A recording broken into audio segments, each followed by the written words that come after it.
How do protectionist measures impact domestic markets? Imagine a country trying to protect its local industries from foreign competition.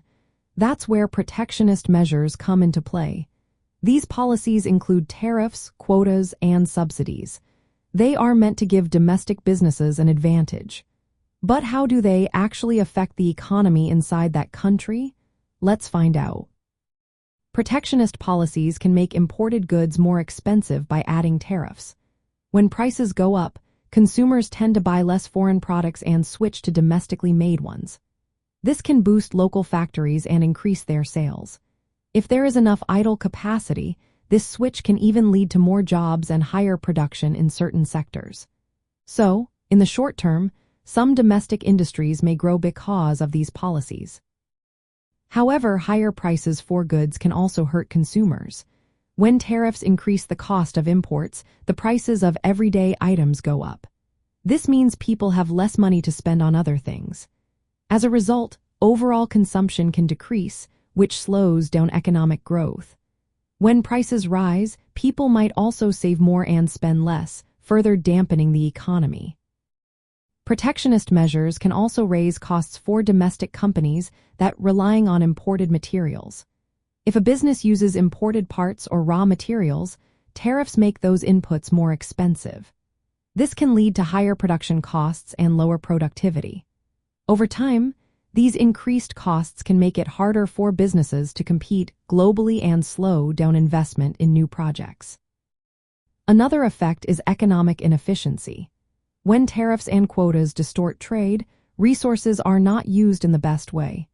This creates what economists call deadweight loss, meaning the economy is not operating at its full potential. Consumers lose because they pay higher prices, and producers may produce less efficiently due to reduced competition. Protectionism can also trigger retaliation from other countries.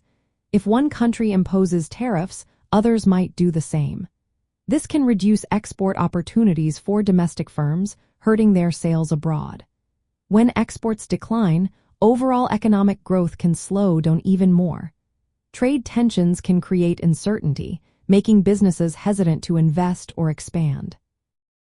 Uncertainty about future trade policies can also make consumers and companies nervous. When people are unsure about what tariffs or trade restrictions might come next, they often hold back on spending and investment. This cautious behavior can weaken economic activity and cause markets to fluctuate. In the long run, protectionist measures might help some industries temporarily, but they often lead to lower productivity and higher costs across the economy. History shows that countries that relying heavily on protectionism tend to grow more slowly and face more trade disputes. The higher prices, less competition, and trade tensions usually outweigh the short-term benefits. So, protectionist measures impact domestic markets by encouraging local production and raising prices. They can create more jobs in protected sectors, but also lead to higher costs for consumers and businesses.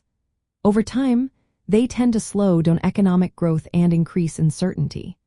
That's why many economists suggest open trade policies are better for long-term prosperity.